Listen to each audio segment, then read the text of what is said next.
Good evening. Welcome to another developer interview here on Game Wisdom for our Perceptive podcast series. My guest tonight is a sole developer who just released the rhythmically based adventure of an RPG, or I should call it Game Over, a musical RPG with question marks at the end there.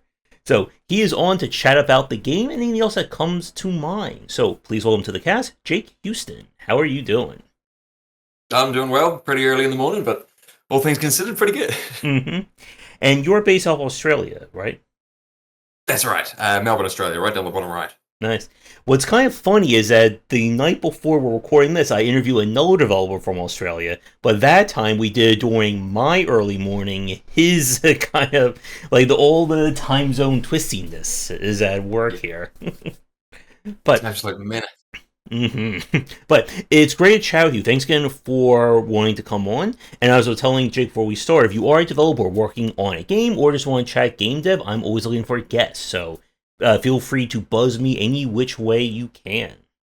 So to get things started with, since it's your first time on, talk a little bit about like who you are and what is your general background when it comes to game dev. Sure. So specifically game dev, there's a pretty small background. The very first thing I ever did with video games was making PowerPoints and hyperlinking scenes together so that you could click on a door and it would take you to the scene. And that's about it. Once I realized the limitations of that and saw the next step was doing code, I botched it. Didn't want to do anything like that, even though I loved video games as much as I did. Got a degree in music and psychology, got a job as a sleep scientist, and then I had so many free time in my nights when all the patients are asleep that I figured I could probably do something with this, and then decided to pick up code then and there. Interesting that you did a sleep study because I suffer from insomnia, so maybe you can help me out with that at some point. Hey, they're like, yeah, thanks for the interview. I'll give you a fix for that. Yeah. So, with Game Over, what engine did you end up making it in? Yeah, so I ended up with Unity, mostly because there was just such a broad variety of people using it starting out.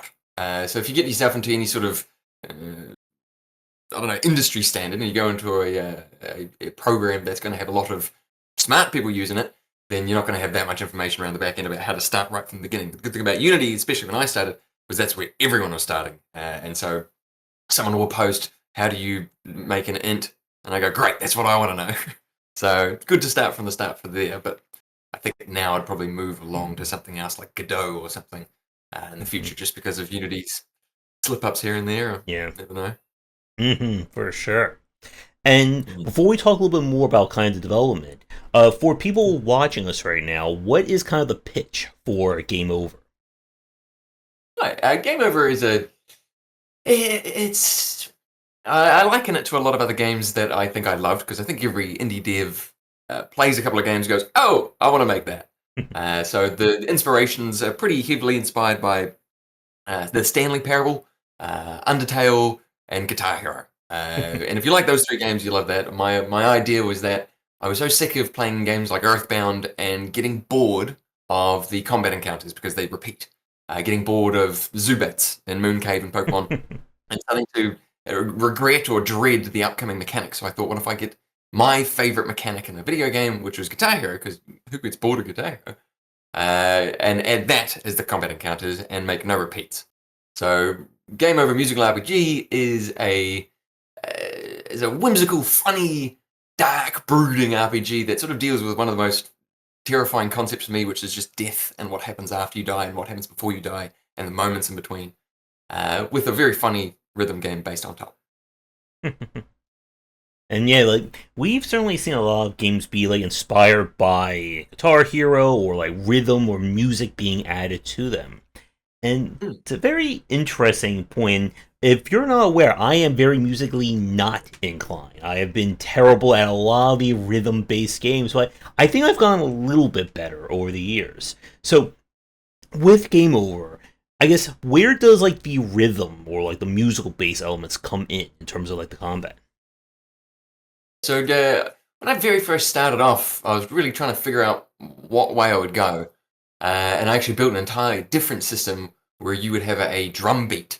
And every combat encounter you came across, you would be the underlying drum beat, and you would pick up bits and pieces like a new snare, a new cymbal, that would make your drum beat more and more complex as you're playing along. Then I realized you'd always be playing basically the same drum beat over the background, and it's not that exciting. So then I just shifted to basically Guitar Hero notes coming from the bottom, from the top to the bottom. And that in of itself I quite like, but then I also wanted every single battle to have its own sort of unique modifier. And they get increasingly complex as the game goes on. And so you'll be happy to know that I'm adding a least hard mode very soon, which will make it for the casual rhythm gamers will be able to play through it. Sort of interesting encounters. Near the end, you'll have to be playing a rhythm on one hand and then trying to type in a code on the other with the keyboard split down the middle. So you've got, say, I don't know what all the words would be on the right. Billionaire, for example, is all done with the right hand while you're trying to type at the left hand. Complicated things like that. All sorts of curious, odd little modifiers that I really enjoyed. Not to mention all the other sound, rhythm-based things that I have throughout the game. There's lots of little puzzles and tricks and musical things. And if you like music, then you should get a kick out of it, I think. As you're describing, like, having to do two things at once, it's like giving me flashbacks to, like, the original Cook Serve Delicious, but trying to manage, like, you're cooking, but it's all, like, typing based. So it's like you have to type different words or do different things with, like, your keys in order to do all the cooking. And it was very chaotic, to say the least. Yeah, it definitely does get chaotic. Other ones where you've got to keep hammering in because you're in a mine, so you got to keep hammering the spacebar on the beat while playing along. All sorts of crazy stuff. There's phones in one of them. During the business string, there's phones that constantly keep coming in, and they're corresponding to keys that you have to press while trying to play the music. It's chaos. And one thing that you said that's very interesting is that it's not a game built on random encounters. And that is always something that's like a very divisive part of a lot of RPG designs. Because again, if you do random encounters, then it kind of frees you up to have, again, like 27 different variations of fighting a rat or some common guy. When you're doing fixed encounters, especially something like with Undertale, it means you're kind of forced to be very innovative or do things very differently in terms of combat. So I guess the next question I want to ask you is, with having everything being kind of fixed in that place, how did you come up with the ideas for kind of, as you said, like the different variations for like each one of the major fights? The major fights, the bosses, well, everything is kind of set, and all the random encounters are not so much random in that they're always in that position, and there's only ever going to be one of them. But like Earthbound, they chase you, and so you can run past them if you want. And there is no downside to either skipping them or if you fail against them, just walking off and leaving them. Because I remember reading something, the Rare developers, when they're making Conker's Bad Fur Day, were talking about how do we reward our players, and they reward them with cutscenes. So there'll be some sort of combat encounter, some sort of interaction, you reward you with a cutscene. That's kind of what I wanted my rhythm games to be, is almost a reward in themselves, to see what the mechanic is that I played with. In order to think of stuff, the tricky ones were the boss battles, because they were the ones that tried to push forward the rhythm, therefore, after. So, for example, the very first interactions you have, you're only pressing one note at a time as notes are coming down. You're not pressing two notes at once. But then you meet the first boss who teaches you need to press two notes at once, and from now on, all music encounters will incorporate two notes at once, chords and such. But then the later on you're starting to get more interesting things, like the idea of, this one wasn't too fully realized, but the idea of playing two things separately, because he's a drummer, and so he's double drumming. And then later on, some of the bosses ask you to do even more complex things, and from then on, all random encounters will incorporate those mechanics. Okay. And with kind of like the RPG mechanics in Game Over, do you have like leveling up? Is there gear, or is that kind of stuff like not in it? Not really. Yeah, it's not much. The RPG moniker, I actually would always suffix it by saying it actually stands for rhythm playing game now, because I realized pretty early on in development, I don't really like micromanaging stuff. I remember when I was playing Undertale, I think you do get gear along the way, but all I'm doing is just when I get a gear, I just go, does it give me more strength or anything? And otherwise ignoring it. So I didn't really want to do anything like that. You do increase your health bar with every encounter that you take and every little secret health throughout the game. Your health bar gets longer and longer and longer. But otherwise, that's basically the only progression aside from your morality, because you can play through the game a multitude of ways. Um, but the general theme of the game, and I suppose the development and progression that way, is how far are you willing to go to stand with your moral archetype? So, for example, if you're a good person, how good are you? And will you sacrifice your time, your life, your patience for good? And conversely, if you are evil, how evil are you going to be? Are you really going to wreak havoc? And the game will sort of test you and push you. Are you that evil? And so, in that regard, the longer and more evil you get, the more the game sort of responds to at the end with the challenges that it gives you, the interactions that you get. So, I guess that's the two progressions that you're getting is your health and your morality. And with kind of developing Game Over, like how long has it been in development for? It's been 8 years. I was reading one of my reviews not so long ago, or watching because he was on YouTube, and he goes, "I'm not too concerned with how long it took you to make. It shouldn't have too much of an impact on the quality of the game." And he's right.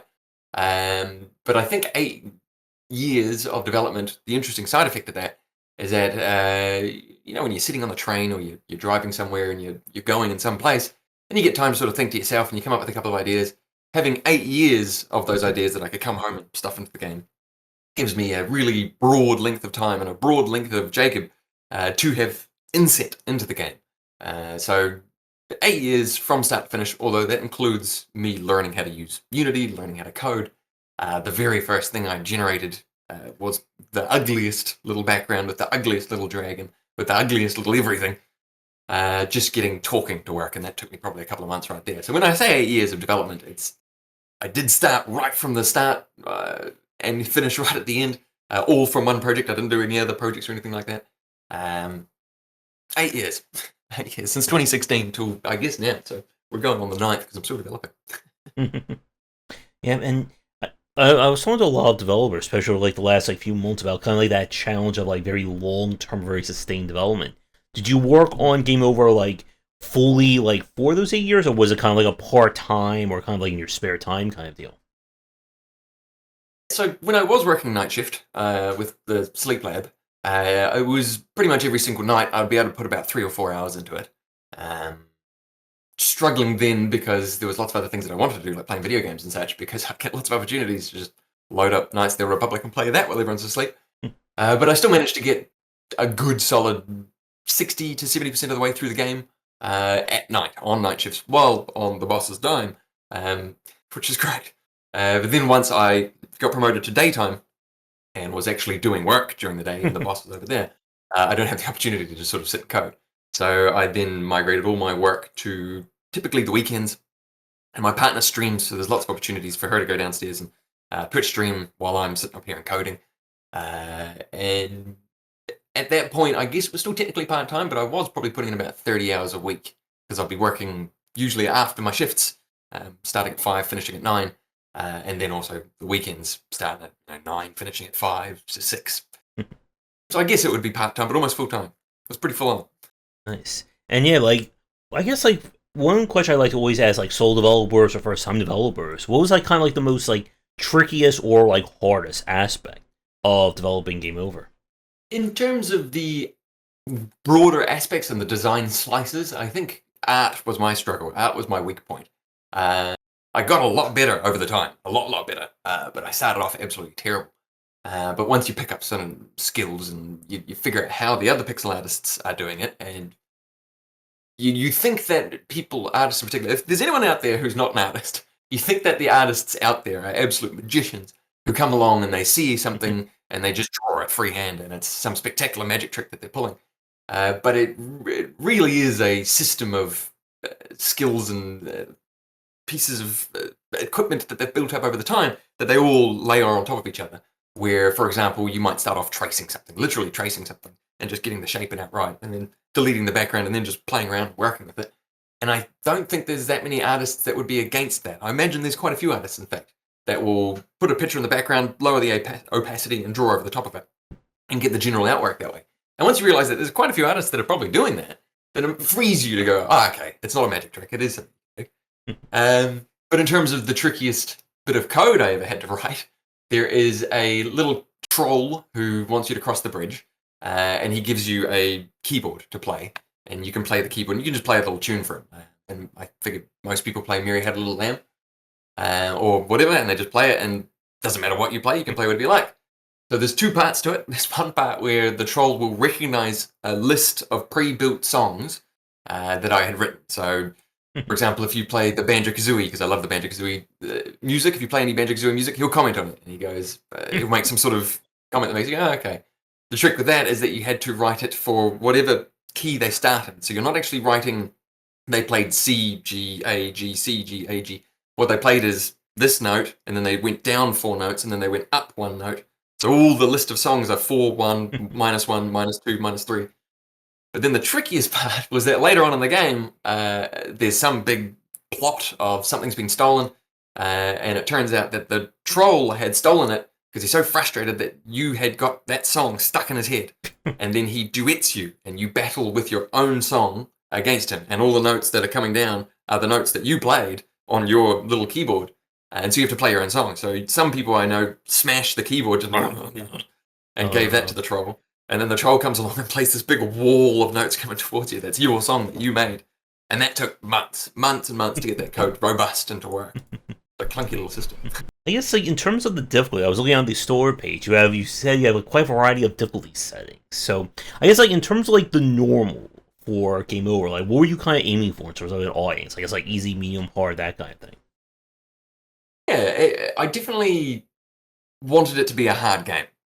I kind of wanted players to deal with it like they would, say, Dark Souls, where you come across a boss and it may take you hours to get through, where you learn and build up your skills by constantly playing those sorts of songs over and over and over again, trying to beat that final boss, getting further and further and further, and then finally beating him. And then the next enemies you come across, you've built up quite a repertoire of skills in that boss that you'll come across them no troubles and you'll beat them pretty easily. Until the next boss, which then again ramps up your skill set and how good you are at playing. That's what I wanted. But I think when it comes to Dark Souls, the game's so beautiful and the art direction so lovely and the music so sweet and serenading. And there's so many combinations of how you can attack this enemy that you're kind of okay doing that loop over and over and over again because you always try again with something different. You try again, you'll go from the side this time. You try again, going from that side this time. But my game, I don't know if it caused or asked or wanted players, or players wanted to rather, do that. I don't think they wanted to just grind on that one song. Some players did. Some players really liked that. A lot of my playtesters that I got a lot of talking to really enjoyed that aspect of it. But a lot of people sort of wanted to play a casual-looking game fairly casually. So the original difficulty I built was quite hard, and there's quite a steep ramp. It starts off reasonably easy. The first boss is really satisfying for the majority of players, and then it sort of ramps up fairly difficult. And that's what I wanted, was quite a challenging game. I also added an easier difficulty at the behest of my younger brother, who wasn't very good at rhythm games, and that drops down the notes significantly. But even then, for your casual players, it's still too difficult. So I'm currently working on adding instead of the 6 notes that you're actually playing with, it changes them to 4 and makes it even easier again. But I also added in a Nigel mode, which my dad can't play video games because he gets so frustrated when he loses that he just doesn't want to play them. So I added Nigel mode where you can't lose. Problem with that is even I thought, well, that probably wouldn't be that satisfying to play because the notes are coming down and they autoplay. And so once I finally released the game, I said to Dad, you can play it because you can play it on Nigel mode. He said, oh no, I won't do that. I want the challenge. Okay, fair enough. So there is a Nigel mode for any sort of person who goes, I'd rather just watch the notes come along and play the story, which is an interesting story. I'm now adding another difficulty. Now, the reason I wanted that difficulty to be so hard is because in Guitar Hero especially, you'll be playing some of the easier notes, and some big crazy solo will be coming along. Some big, Through the Fire and Flames. And if you're playing on an easy difficulty, you're going, ding, ding, ding, ding, the notes go, and so it doesn't feel all that realistic, I suppose. And so on the hard mode in my game, every note is accounted for. Every piece of instrumentation is actually mapped to a button press. And so it's very satisfying in that regard. But my younger brother said, but on Guitar Hero, I think no one really cares if the notes are coming towards you and you're still playing along. It still feels cool. And so I agreed, and so that's why I'm partway through making the easy mode, or least hard, as I call it. Yep, and with a lot of the rhythm games with having like those different difficulty settings, it's always like very tricky in terms of like where I guess someone's having trouble with these games. Like obviously if you're going for just like pure, explosion of notes, you can of course reduce that down. But I know for a Hmm. lot of them there's also kind of like the speed side of things. Like for me, like that's where I get stuck with a lot of it. You mentioned through the fire and flame. I'm getting a PTSD from trying to do the original guitar here and some like those like final challenges. Yeah, yeah. Yeah, no, it is tricky. I actually added in a combo system into the game from recommendations when I went to PAX. People were saying, I would like to be able to get my health back. So I added in a combo system, and it looks like a little VU meter, because I thought that'd be probably the most interesting aesthetic I could add. And the more combo you get, the more health you can give yourself back. But even then on hard mode, it's fairly challenging. I sort of, in the same way that the Dark Souls, is it Hideo Miyazaki? Or am I uh, combining the names? I think you may be. I know it's Miyazaki, but I think it's a different person. I think I'm combining the Spirited Away Studio Yeah, Ghibli with Hideo Kojima, but I'm pretty sure that's he makes Metal Gear Solid games. yeah. Either way, the creator of all the Dark Souls games, the director, I suppose, would always say that if I can't beat the boss myself, I'm not going to put it in there. So he says I can beat every single enemy and boss at least once. And so with that in my mind, I can always beat every single song, but I also have a music degree, so it makes it.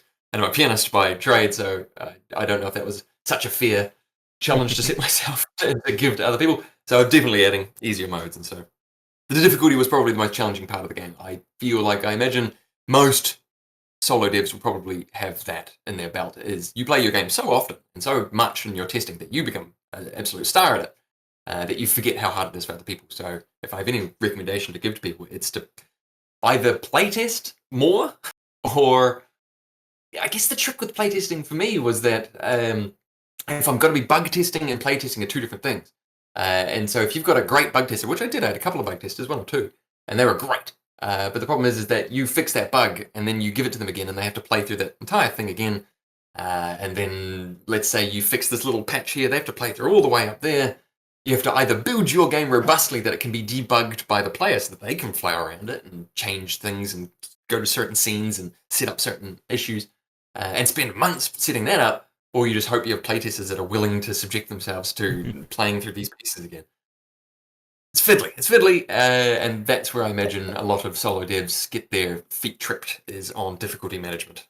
Yeah, and especially on getting playtesters. That's always a challenge for solo developers. Do you have any tips for any developers watching in terms of like reaching out to people or just finding playtesters? PAX was good for me, so I assume you guys get PAX, but any Hmm. conventions and all that. I set up a booth. It cost me, I think, $2,400 for a small indie booth, but my government gave, I think it was $1,000 off, or 1.4 grand, so it dropped it almost half price. All I had to do was, that's where my poster is. You can see the over poster, and there's a pink thing at the top that says "Proudly Made in Melbourne." That's was the agreement that the government funding said. You just have to have a little tag up the top that says it was made here. Going to PAX under that dime was good, and I managed to meet a lot of people that were really interested in the game, really interested in rhythm games, and I had a little Discord link there, and so I built up a reasonable sized Discord of maybe 100-ish people. And then I just posted into my group saying, hey, is there anyone who wants to bug test this? And I had two great bug testers come out, uh, really, really good bug testers. And they invested so much time and help and aid, and they really changed the way the game is. That's probably the best bit. That's where I'd go. I think it's kind of hard to reach out digitally nowadays, because as I've been told by many, many people, it's a real, what is it when there's a pool of everyone doing it? There's a word for that. It's a crowded market. Something like that. The real crowded market at the moment. There's a lot of indie developers out there at the moment trying to get their thing started, and it's a flooded market. Flooded market? I don't know. I can't remember the phrase. It's hugely saturated. Yeah. Saturated. It's a saturated market. Going into the online spaces and going, hey, I've got a game. Do you want to invest your time into it? It's pretty difficult, more difficult than it used to be. That's why I think in person's good. We also here have the independent games. Can't remember. It's called IGMA. And you can go along to this little the fortress area in Melbourne. You hang out there and you meet up other game developers, and you might find people there that are interested in playtesting your game. I found one there who was interested in playing the game, and even though he was a developer for his own game, he spent a massive amount of time playtesting and helping mine. In people's probably better if you can if you're the indie developer who likes people, which is rare, then you should be able to meet people personally. Is probably going to be best. Mm-hmm. Yeah, and it's great to hear about kind of like how the local game dev scene is. So, like, for people listening, like, how is like the game dev space in Melbourne? It's really good, really good. From the people I've talked to, there's a site, Games Hub, here, who operates not only in Australia, they operate in England, and I think in America, and they have a website that sort of gathers. I guess they must have headquarters all over the world. But either way, I was having an interview with one of the Australian side, and she goes, the Australian independent games development area marketplace is really booming and popular here. Whereas in America, the states, or even I don't think you're ever going to get federal funding. The state funding, I don't think is there so much. For some reason, Melbourne seems to be really pushing independent game development, and they'll fund you quite a bit. And we have Screen Australia that, if you can wade through their process of applying for funding, they'll absolutely give you funding, and a lot of funding. You can get like $50,000 to $100,000, so long as you just have the Screen Australia banner printed on the front.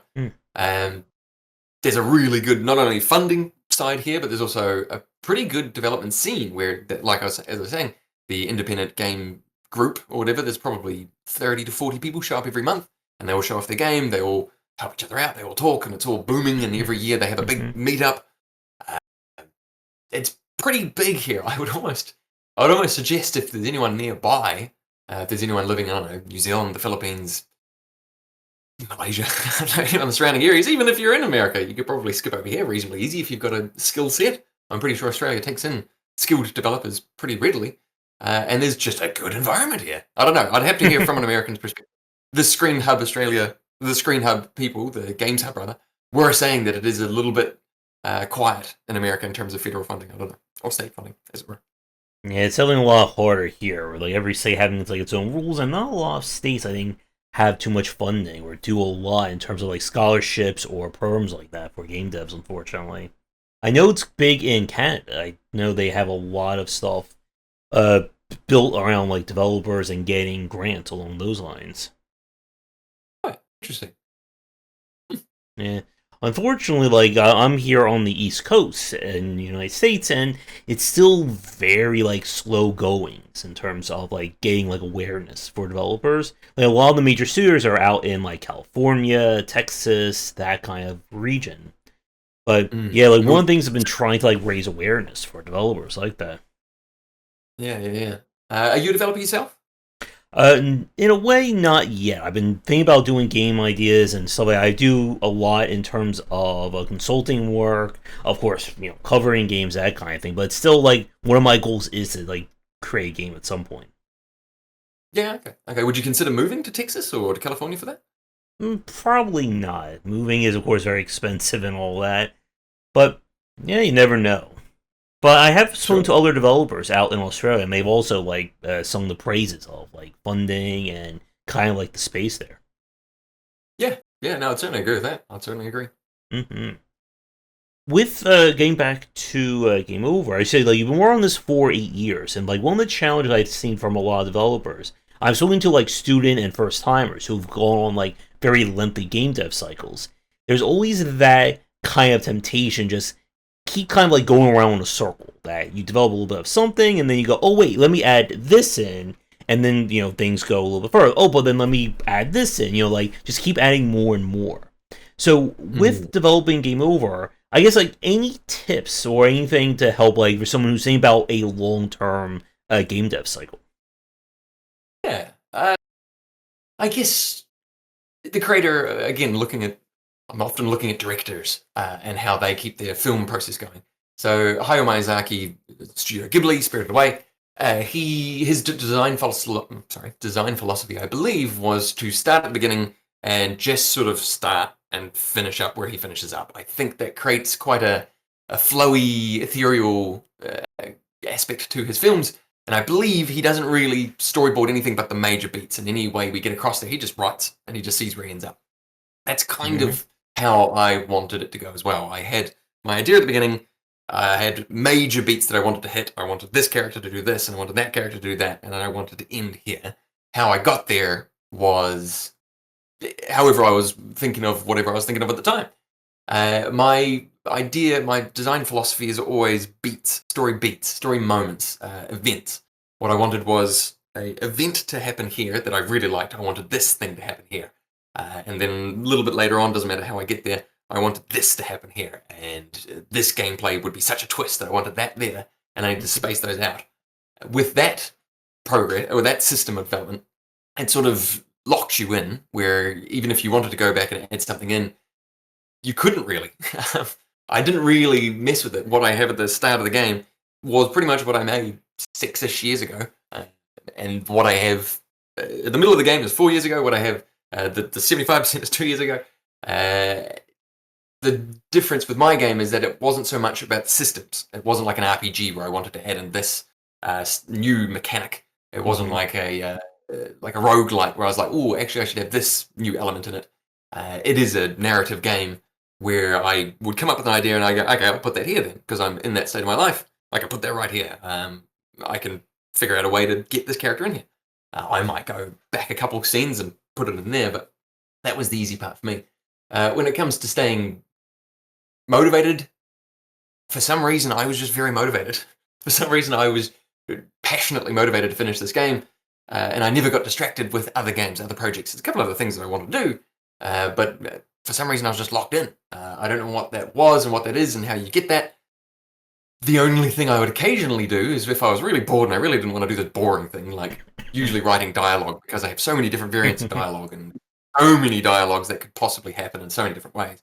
And I got kind of dull connecting all those together, is I would use a Pomodoro timer, which is, I think it starts at 15 minutes. And so you'll do 15 minutes of work, and then you get a 10-minute break.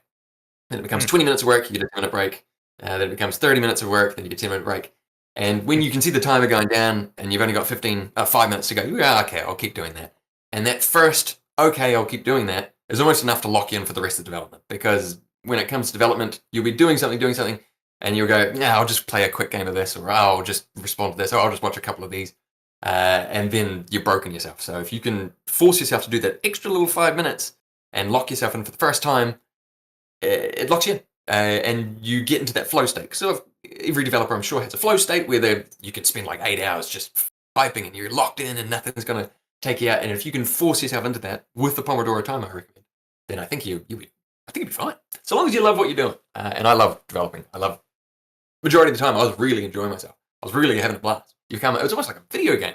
When you figure out a bug, figure out a puzzle is basically what it is. When you figure out how this code is working, you're frustrated. It's the same satisfaction that you get from a video game.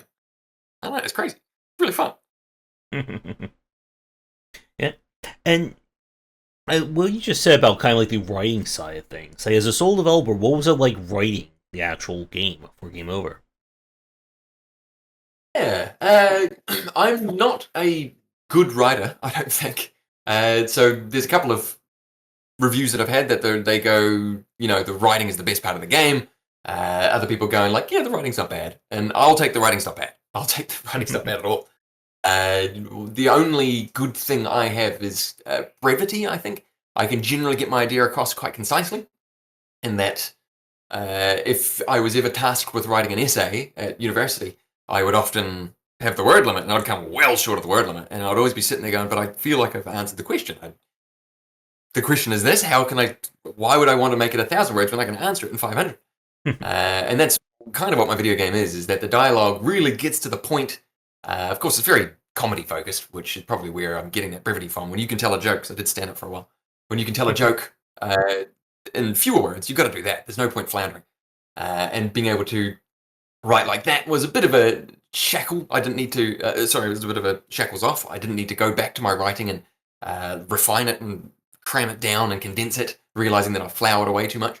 You're never playing my game going, gosh, this guy's talking a lot, which is, you're never going, ugh, this is taking a while, and hey, or E as it is. So there's that benefit.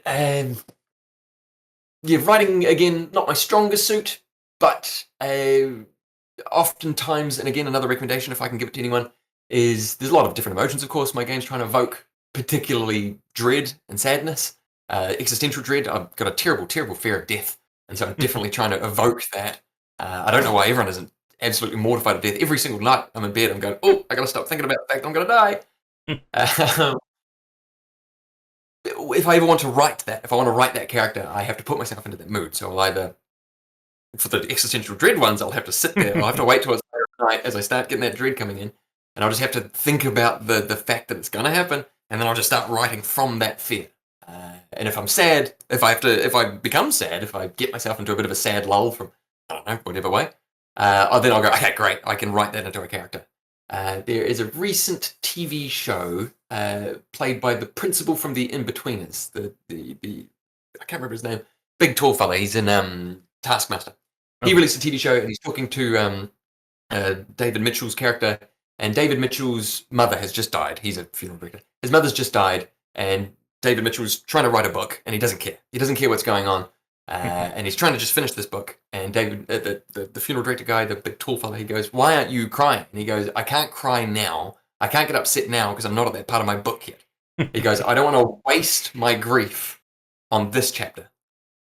And I think that's exactly what I come to when it comes to writing, is whatever emotion you're feeling, find whichever character has that and try to write from that. Mm-hmm. And with kind of like coming from like the musical side of the game, as you say, you have a background in music. What was it like? I guess composing the different music and soundtrack for Game Over. Again, I wouldn't say music's my strong suit. I don't think. I think my only strong suit is my comedy, where I felt confident. Whereas a lot of things in there that are funny, and all the reviewers go, "Yeah, this is a funny game." One of my reviews saying it's probably too funny, probably too many jokes. And I was going, "You can't have too many jokes. That's ridiculous." Imagine going to stand-up comedy and go, "Guys." Anyway, with the music, again, not my strong suit. I hadn't really written music before. I accidentally at university signed up for music theory instead of music performance. So I just spent 4 years doing music theory, never playing an instrument for anything. Which big accident. I would often sit at the piano and just come up with pretty quickly a motif that I liked just by playing around, and then I will write a song around that. That's how I started initially, but every single character in my game and every single battle represents an instrument. So, for example, your very first boss encounter is against Dulcian. Dulcian is one of the oldest reed instruments ever created, and it's a dulcine. And Dulcian in the game is kind of represented by a saxophone, and so you're playing multiphonics. And so multiphonics is when I think you can kind of play two notes through a saxophone at once. By the way, you sort of breathe, and it makes a two-tone weird sound. And so that's why I got the idea of playing two notes at once, and that's the very first character that you're playing two notes. Having that stylistic idea and that concept over the background made it a lot easier to write. You've got to write, in my mind, then two dueling saxophones played together. Another character, there are especially the boss ones, the bingo bango, he's a bongo, and that's the double drumming one where you've got to try and play two things at once. That's easy to write for because you've just got to write two different drums playing over the top, and so it all kind of wrote itself almost. But there's some more fun songs like Business String. I really like Business String. That was using the music's partially written by a dialing phone. So beep, boop, boop, beep, boop, beep, boop, boop, boop, whatever, you get the idea. A dialing phone, and then strings over the top, and there's all sorts of fun little things. But if you've got a theme or a wrapper around the song of an idea, then it kind of writes itself. Were there any specific like genres of music that you focused on for Game Over? And not hugely, which is both a strength and a weakness depending on the review you read. Some people going, it was such a wide range of genres, and other people going, ugh, such a wide range of genres. So I go from opening up to not really any genre at the beginning because the songs are quite short. You're sort of just listening to little riffs and raffs, string songs, because you start off in string field, so you're fighting strings, and there's not that many modern music that has strings, not since the 90s. But then you start getting into the later songs get a little bit more complex. I really like electronica, so there's a few pretty heavy dubstep songs in there. I really like prog rock, so near the end you get some really odd progressive music with weird time signatures. Any genre I kind of like the look of or like to listen to is in there.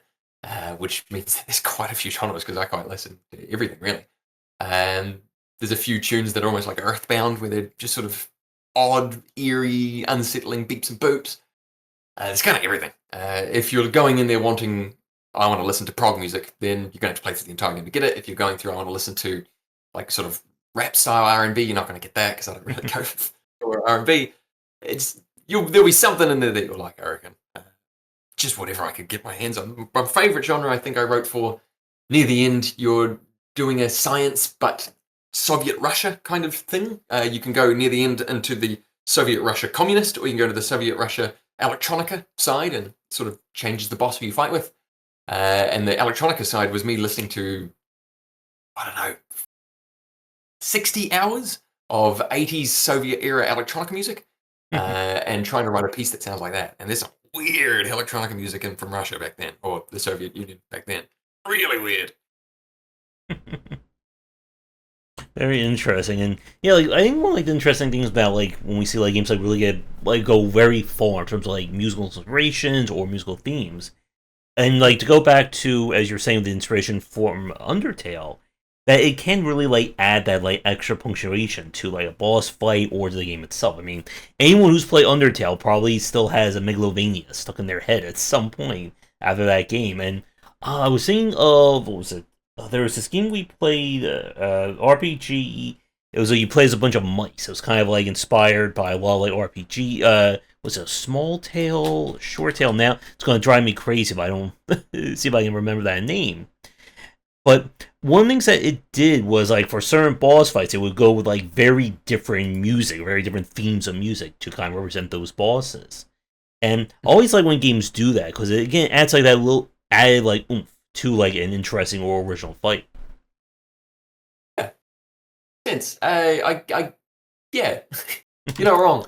I guess my boss fights were punctuated more by their length to begin with, especially because you're playing originally 1 minute songs, then you're going up to 2.5. But also because they're longer, I get to sort of build up a little bit of the hype for the very first boss fight. You can hear the horns start up. It's based on a sort of gospel church, sort of Southern gospel church style, because he is a reverend.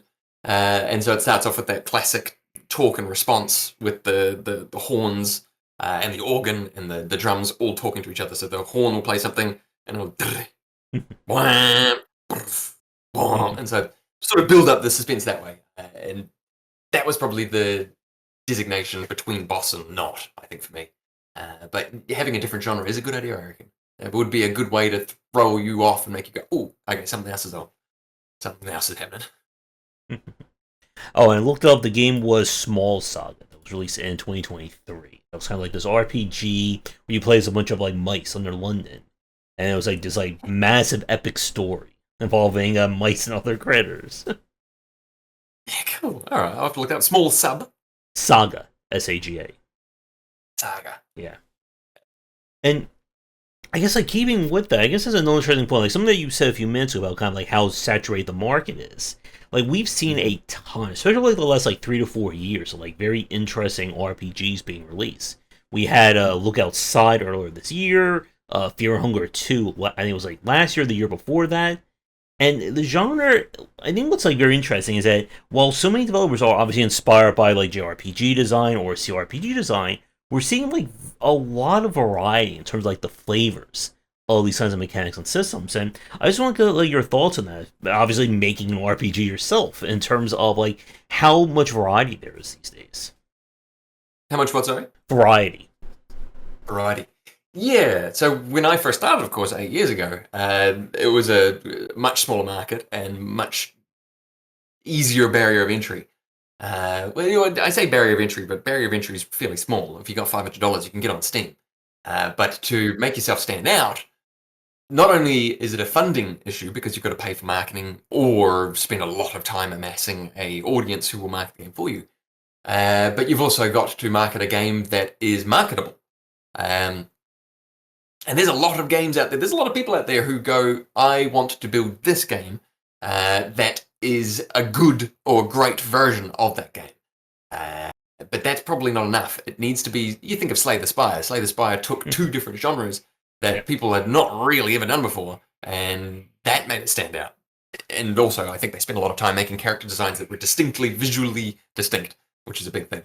But there is a design ethos now, especially Slay the Spire, that requires you to differentiate yourself almost forcefully. You have to differentiate yourself. You can't create a good game that is a good platformer. For example, when was the last time you saw a platformer take the world by storm? That isn't, I don't know, like that pogo game where you jump around. It's a tough market unless you are doing something marketably different. And my game, I think at the time, if I'd released it just before Earth, was it? I can't remember the name of the game. Not Earthbound. The rhythm-based game that came out 4 years ago. Everward? No, not Everward. Ever. I know. I know the one you're talking about. I'm just. Oh, here's Everhood. Yeah. So Everhood, I remember when that came out when I was partway through development of a game, and I thought, I missed the boat. They've beaten me to the chase. They've made a rhythm-based RPG game because I'm sure there were rhythm-based RPG games, but I've never seen one break into the market. And I thought, I've missed my mark. I've lost it. I'm always going to be considered the Everhood 2.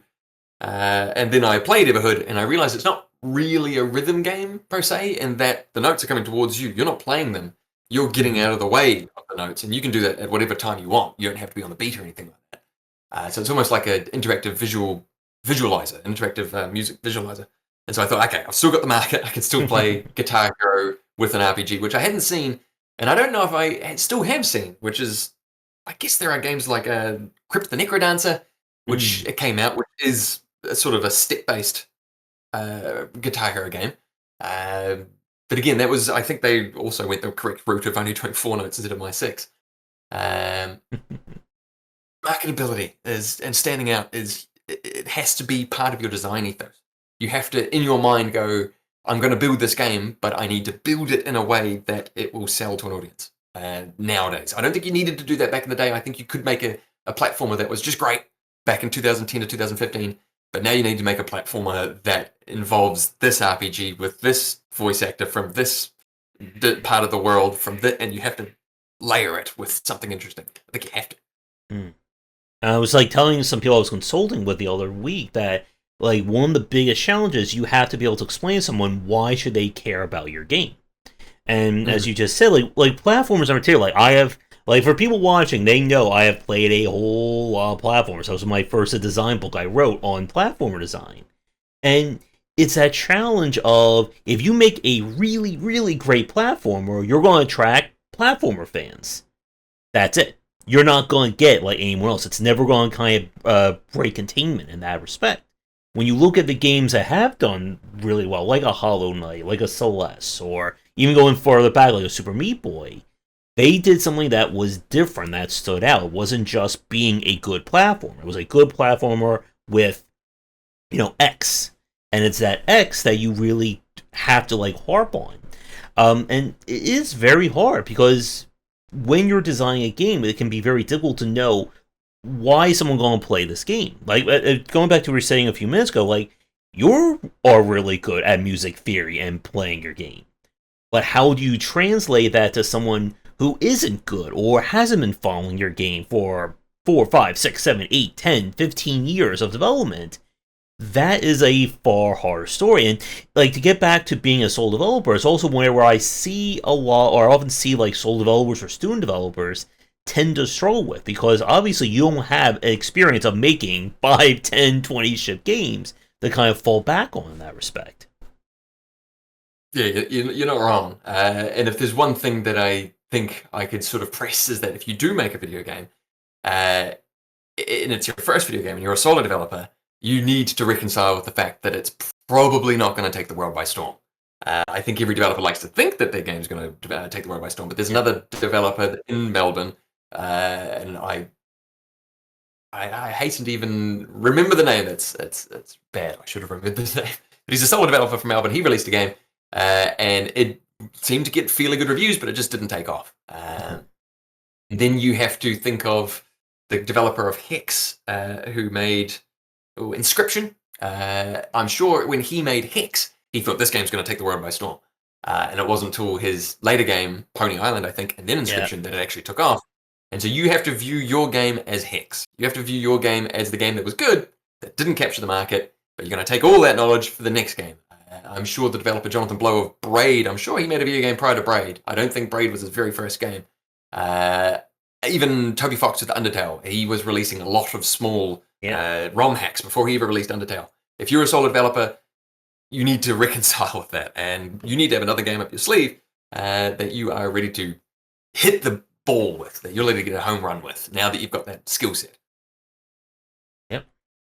And it's also why, for a lot of developers, there's that challenge of coming up with more games. Like, one of the things I saw from a lot of game development in like the 2010s, maybe like 2015, 2017, were developers just saying, I just want to make one game. That's all I want to do. That's my entire, ethos for getting game development. And there's nothing wrong with that, but if you're trying to build yourself as a game developer or have a livelihood off your games, you need to be thinking about what your second game is, what your third, your fourth, and so on.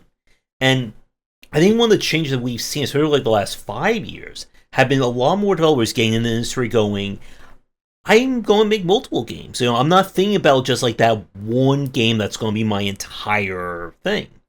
And I think it's led to a lot more, healthier indie development today in that respect of being able to think about what am I going to do after this game? Because again, when I interviewed developers like 7-8 years ago, that was the scariest thing you could ask someone. What do you have after this? And a lot of developers just had no idea. They didn't even think about what was going to be after this project. And it's one of those things, again, kind of like taking that step from being like an enthusiast or a hobbyist to trying to do this as a professional or a business standpoint. And it sucks. It's a very hard thing to do, but at the end of the day, unfortunately, it's something that has to get done. You have to think about things along those lines. Yeah, no, I agree with that. If, for example, my game, which it hasn't sold terribly well, I know that it would sell better if I was able to market it because it's been getting great reviews. As a solo developer, you can't hope on, and even I was accepting this idea, but you can't hope on it catching the wind and taking off naturally. In this market, you just can't do that. And I tried not to hope that would be the case, but I still hoped it would be the case. You need to spend money to market it, and you need to make it marketable. You need to spend money that someone will, or at least have the eye for it. I don't really have the eye for that. You will need to be able to spend a lot of time creating reels, creating videos, creating content, building a marketplace. Mm-hmm. You got to factor that in, and you can't pray that you're going to be the next Undertale without putting that work in nowadays. I mean, you couldn't even do that maybe 5-7 years ago as well. That you have to have some semblance of marketing. And again, as someone who covers so many indie games, I've seen the spectrum of that. I've seen developers who 3 to 6 months before release, they're putting up GIFs, they're having trailers, they're reaching out to YouTubers. I've seen developers who wait until the week before the game is out or the day of the game is out to then start contacting people. And again, it's the whole quagmire of when it comes to a game's development. And again, there are developers who they understand that marketing background, or they may even come into things from a marketing background, and they're kind of ahead in that respect. But they may also fail at the game dev or the QA side. We've said this before, it's like the death of 1,000 cuts sometimes when it comes to a game's success. And what you said about being a sole developer, understand that your first game is, the organic growth respect. It is very hard. Because it's I guess here, I said with Hollywood, everyone's dreaming of being noticed by an agent or a celebrity, and then you're going to go viral and blow up. But 9.5 times out of 10, it doesn't happen like that. And it's the same for people doing YouTube professionally, that they're always hoping that one video is going to be the one that earns them 10 trillion views, and then they'll become the next PewDiePie or Markiplier or pick any major YouTuber. But it's a lot of work, and for the people who do make it, as you were saying with Daniel Mullins from Inscription, that Inscription was a game that I think really blew up for him. But of course, he made Pony Island. He made the Hex, and I played them both and I enjoyed them. But those games didn't resonate as well as Inscription did. But it took him developing those games to get to that point of releasing Inscription. And that's always like I think like the hard, like the most bitter pill to swallow. That you have to survive long enough to get the skills or get the knowledge, and then be able to make that amazing game that does, reach everyone or reach a larger market.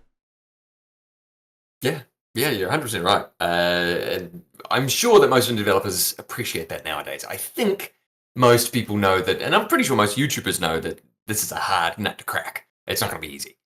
And either you hope for the organic wind sail to catch, or you spend a lot of time investing money into marketing, or you reconcile with the fact that this might be a practice run. That's tough. Or you have to find someone who can do those roles for you. And it is, again, like, it sounds so simple when we say this, but if you're a sole developer, or if you're someone who doesn't have, money saved up that you can hire someone to do PR, or hire someone to do your art, or whatever aspect that you're lacking in, it is tough. And sometimes you have to accept the fact that you're kind of starting at a negative in terms of your game's chances of success. And again, like, at the time that we're recording this, I have a video that I'm working on, 50 Ways to Ruin Your Indie Game. And I detail a whole lot of traps that developers can fall into. And it sucks.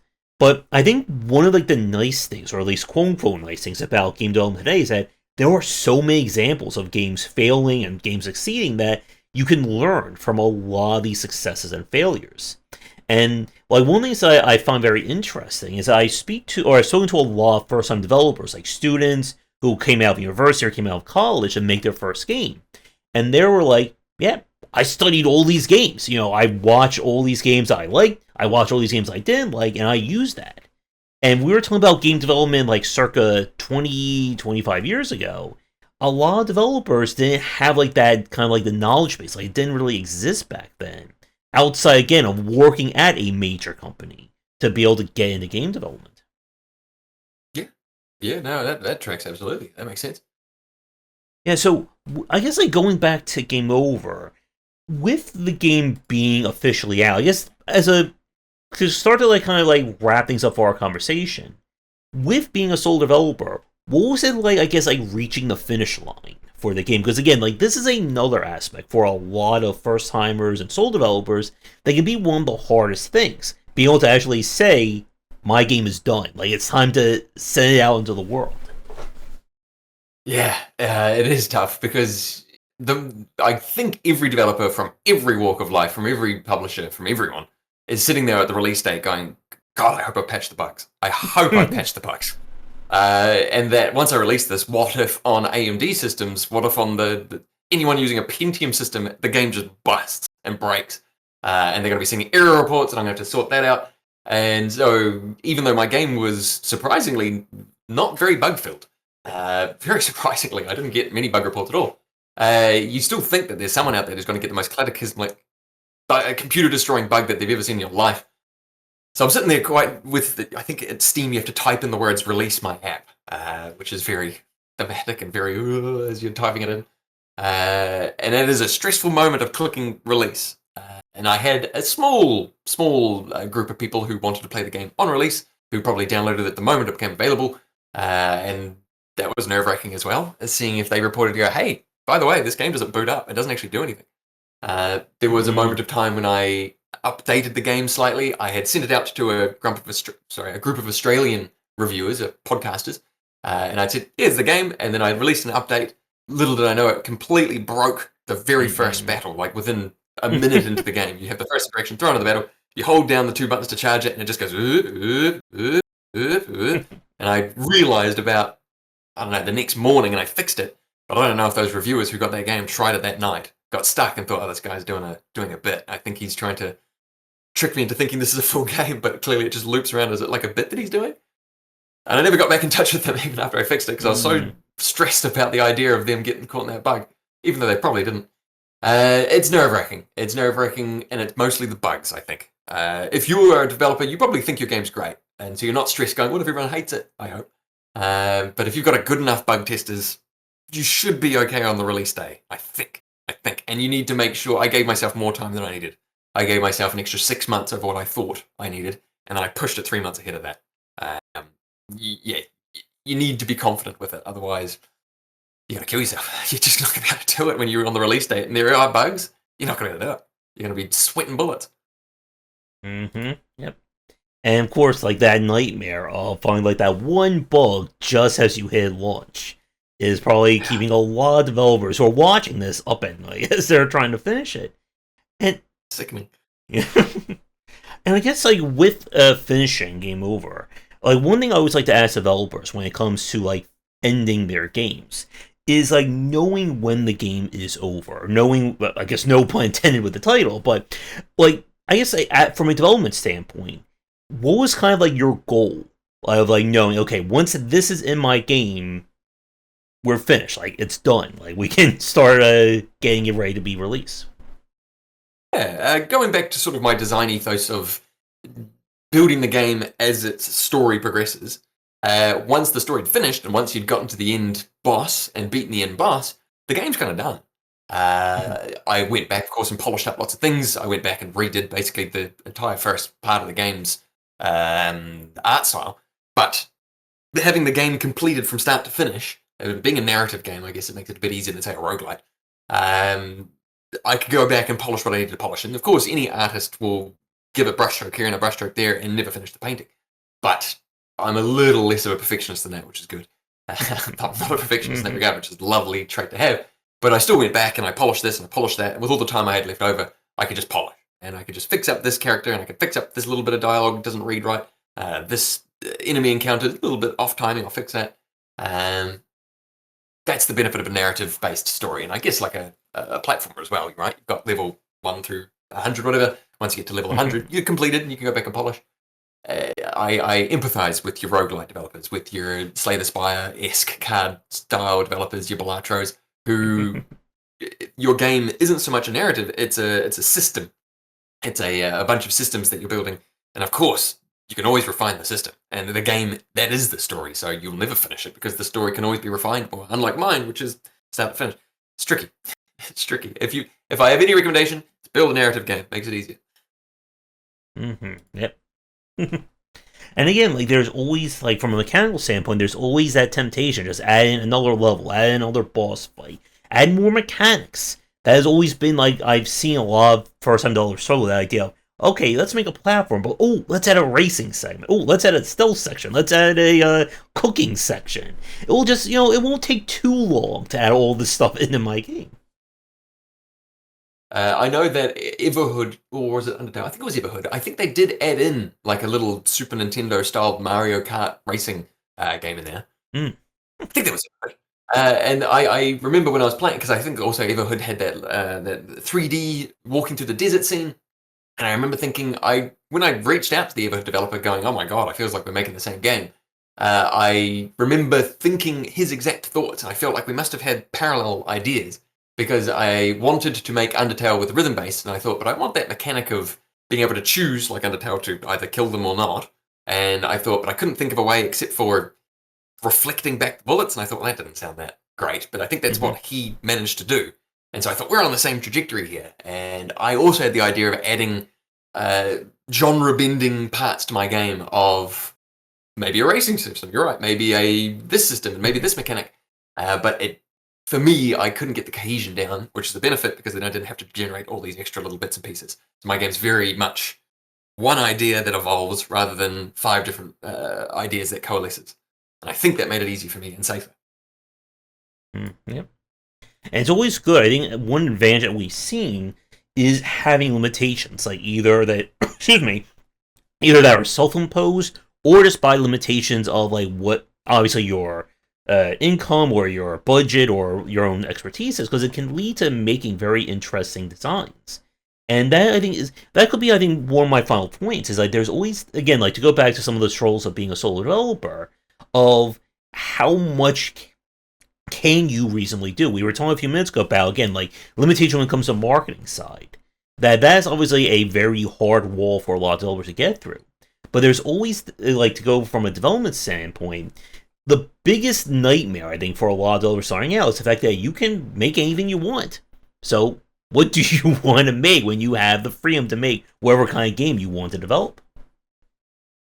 Yeah, no, I get that entirely. And you're right about self-imposed limits. Take the Undertale soundtrack, for example, using, I think, mostly or entirely the FM sound bank from Earthbound, right? I Mhm. think is what he took that sound font and just used that.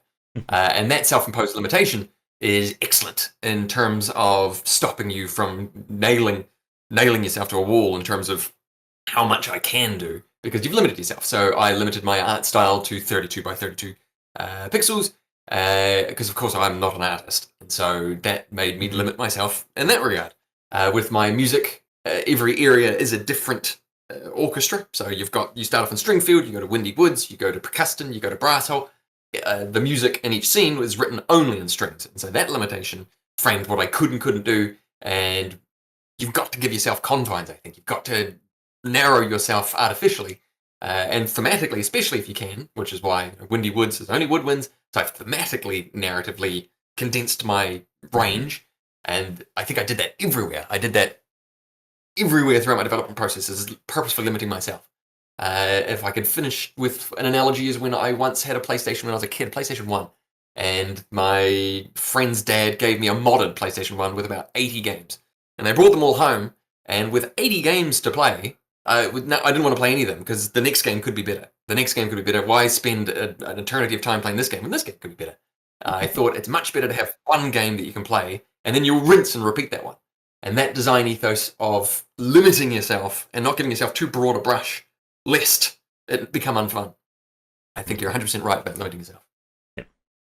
And as someone who's about to be playing probably the next like 200 indie games or like the next week of the showcases, it is very hard. Like again, it's like that difference. Like as someone who covers a lot of games, that there's always another game to play, and it's also I think to kind of take this back into game development. That's like kind of one of the hardest challenges as a game developer is that you'll have people who will quit your game because your title screen maybe took 2 seconds too long to start the game.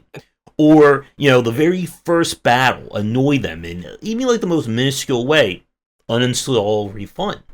And it's Yeah. very hard to like again, as we said, to kind of like capture that spark for someone to want to play your game all the way through. And like even for myself, like it's very rarely safe for me to like finish a game all the way from start to end. And there's always like 20, 30 games I can swap to at any given point. But again, it's Yeah. that challenge of keeping someone invested in your game. Like what's the motivation to keep playing that game? Yeah, no, you're not wrong. Again, I took the Conker's Bad Fur Day ethos of trying to create, especially with comedy, because I can write fairly compelling comedy, trying to make people want to stick around for the next cutscene was my trick. But if you've got something that can catch people, and you've got something that can make them go, I want to see what the next part is. And I think a lot of developers rely on evolving mechanics, right? You have a platformer that Mhm. introduces Yeah. this dash, that introduces this twist. If you think there's another mechanic around the corner, then I'll keep playing. And mine was jokes. There's another joke around the corner. You're going to laugh, and it's coming around the corner. And I think that reduced my scope a little bit in terms of my audience because there might not be everyone who likes comedy, which is outrageous to me. But the people who do will really like it. And in that regard, I got a lot of good reviews in terms of the comedy. If you can add something, the twist around the corner that they know is coming, that's got to be huge, right? Yep.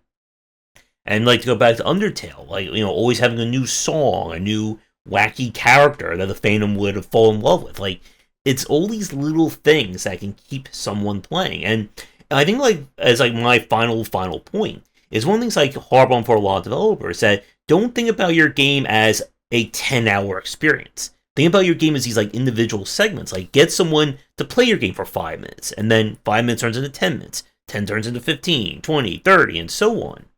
And I think it's far healthier in that way because if you're like that super developer who can design the perfect 50-hour long experience that is so meticulously built that it's going to carry everyone through it, and more power to you.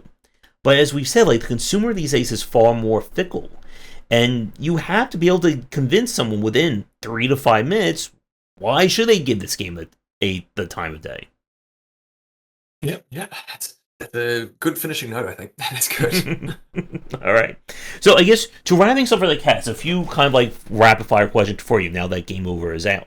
So first off, as I just said, with the game being released, it's available on Steam. Is it available on any other platforms for people watching?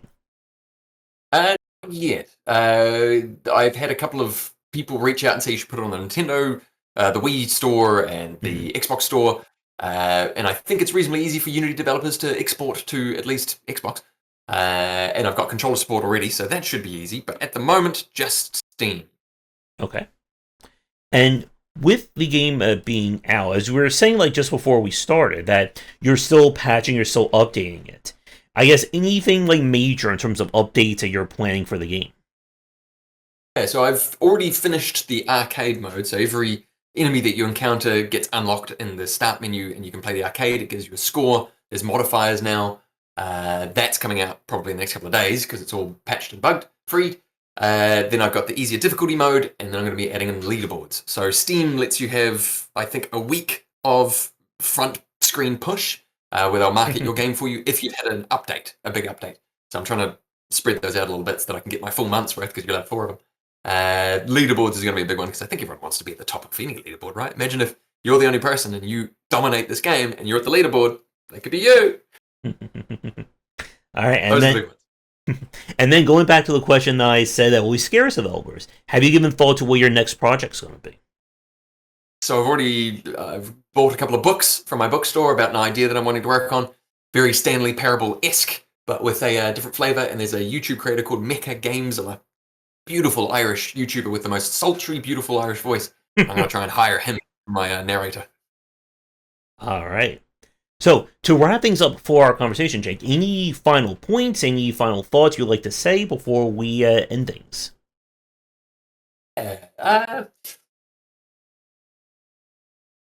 It's a good one. Look, I think there is a certain drive that us developers have, the certain drive to create something, a certain push sort of in your chest or at the top of your head that goes, you want to create this game, and you've got to get that feeling, and you've got to keep that feeling, and you've got to keep that drive there, this little feeling of, oh, I'm excited to work on my game. I had it so much that I couldn't even play Rhythm Doctor, because if I played Rhythm Doctor, it would stress me out so much knowing that they're making their game that's great, that I can't work on mine. So I never played it. And I had this burning desire to play it, and if you don't have that, get that, and do that by playing more games. If you're wanting to work on your game, play a rival game. And that'll make you go, ooh, I gotta work on my game because I want to make something as good as this. The reason we make games is because we love games. Mm-hmm. Happy you mentioned Rhythm Doll. That was another one that I tried that I was terrible at. Especially Crypt of the Necrodancer. Like, I'm having enough trouble with Rhythm as is. Like, when you start throwing in, like, combat on top of Rhythm, then it just gets very painful. I have to ask, did you play the game of BPM that came out, I want to say maybe like 2 or 3 years ago? No, let me look it up. BPM game, I suppose. Yeah, it was, I think the full title was like Bullets Per Minute. It was like a FPS roguelike where all your shooting was timed to the beat. Oh, no, I think I've seen people play it. No, I've seen the physical combat one that came out. Must have been recently. Yeah, there was the other one that had like music as that also did a very similar thing with like music. You tie your combat to the music beats, and yeah, like I'm surprised. and like those games just like wreck me in terms of like doing that because I'm on my own like rhythm. I can't like slow or speed myself up to match like the beat of a song like that. Yeah, fair enough. Well, if you ever play my game, give it a couple of weeks so that I can release the easier mode. All right. As I was telling Jake, like we're covering so many games around here that I will get to. It is on the list, so hopefully I'll get to it just in time for easy mode to be released. Yeah, good. So I guess for you, anything social media wise you want to mention? Blue Sky, Twitter, Facebook, X, whatever, for people can find you. Best I think is I'm on TikTok under Mickey Monkey Business. Yeah, I had a demo character called Mickey Monkey that if you play the demo, it's its own little game, and if you quit the game, he dies. And so I made him a character that I built a lot of my social media around. Mickey Monkey Business on TikTok, Treedle Duck on Instagram. That's Tree DLE Duck, Treedle Duck. Those are my big ones. Say hello. Honestly, if you say hello and say you're from the Meister podcast, I'll give you a free copy of the game. First person. All right. And did you say you have a Discord as well? Yes, Discord is the Game Over Discord. I have that linked on the Steam page. If you go to the Steam page and go to the social section, you'll be able to find the Discord link. All right. I'll make sure to include those notes in the podcast notes down below for people watching. So, with that, Jake, thank you again for coming on. Best of luck with the future development of Game Over and whatever your next project's going to be. Yeah, no, thanks for me. Thanks to all the Bicers. What's the nickname for the audience? The Bice Boys? I don't know. For people watching, what do you want to be the nickname for people who watch Game Wisdom? If we get that going, we'll see if we can get something official on that one. Let me know. Message me on Instagram and say, hey, it's me, the Bicep Boy number 368. And I'll say, here's a free game. All right. And Jake, if you are free in the future, especially when you have like your big announcement for your next game, let me know. We can always have you back on. Yeah, beautiful. Will do. Thanks very much for having me. Thanks, guys. Thanks for listening. No problem. So, for everyone watching, we're going to end things here for our conversation. If you're new to the YouTubing stuff, check out my Discord, the Patreon, buy all the mini copies of my books that you can possibly fit into wherever you live. And as I said at the beginning, if you are a developer working on a game or just want to chat game dev, I'm always looking for guests, so feel free to reach out any way you can. So with that, come back for the discussions on game design here and on Game Wisdom, where some of the art and science of games. Until our next chat, have a great night.